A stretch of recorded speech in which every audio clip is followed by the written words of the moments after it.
For them, it is a pleasure to burn. We all know who are we dealing with. Russia is run by men who want to make it a norm, burning lives, destroying cities and villages, dividing people and erasing national borders through war. There is no nation that can stop such war alone. Unaided world leaders' engagement is needed. I'm now in Kharkiv, a city in the east of Ukraine, and unfortunately very close to the border on Russia. What does it mean for Kharkiv? A third year of constant terror. More than 1 million of people in this city.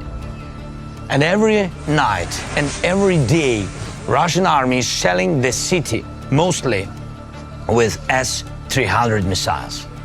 These are air defense missiles which Russia employs to terrorize the land. There is not a single district or street in the Kharkiv that hasn't suffered from this regular cruelty.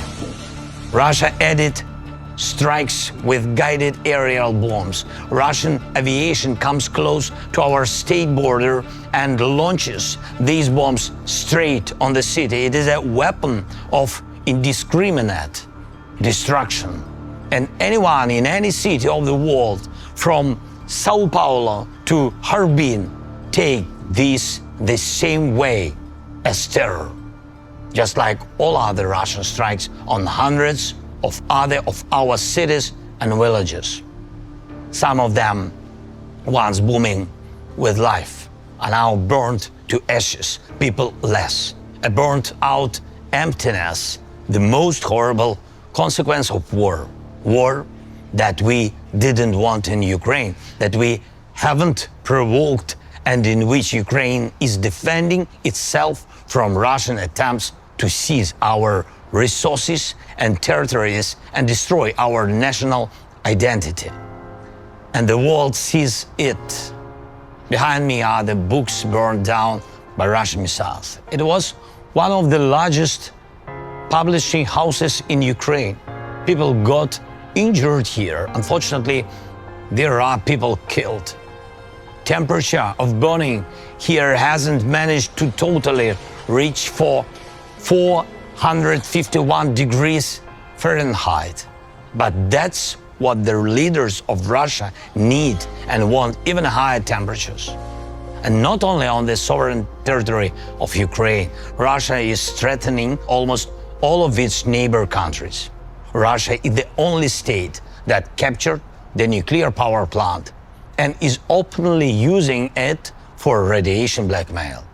There is nothing that wouldn't become a weapon for Russia, including hunger.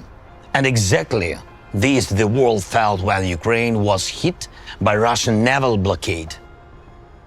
Russia is the only source of aggression and constantly tries to expand the war. Right now, these days, we are defending ourselves 60 kilometers northeast from this place, from yet another attempt of the Russian assault. Russia is preparing for offensive actions also 90 kilometers northwest from here. They gather another group of troops near our border. The one who does all this doesn't want peace. Does Russia want a dialogue? Ukraine had the world's largest experience of lies from Russia during negotiations. Lies that in particular was Russian cover-up for preparing this war. And that's exactly why global efforts are needed. Global Peace Summit of the leaders whom Russia will not be able to deceive. Summit that will show who in the world really wants to end the war and not just claim the ceasefire, which will inevitably be broken by Russian rockets and artillery, just like as it was dozens of times before. Together with Switzerland, we are preparing such summits. It starts on June 15th. More than 80 countries confirmed they will come. And we continue to work with the leaders, inviting them to join the summit. I thank everyone who really helps to bring the peace.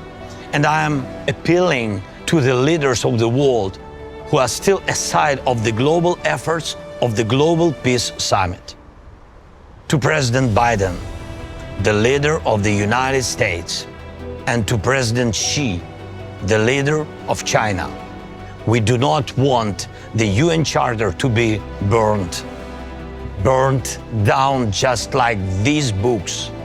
And I hope you don't want to either. Please show your leadership in advancing the peace, real peace, not just a pause between the strikes. The efforts of global majority are the best guarantee that all commitments will be fulfilled. Please support the Peace Summit with your personal leadership and participation.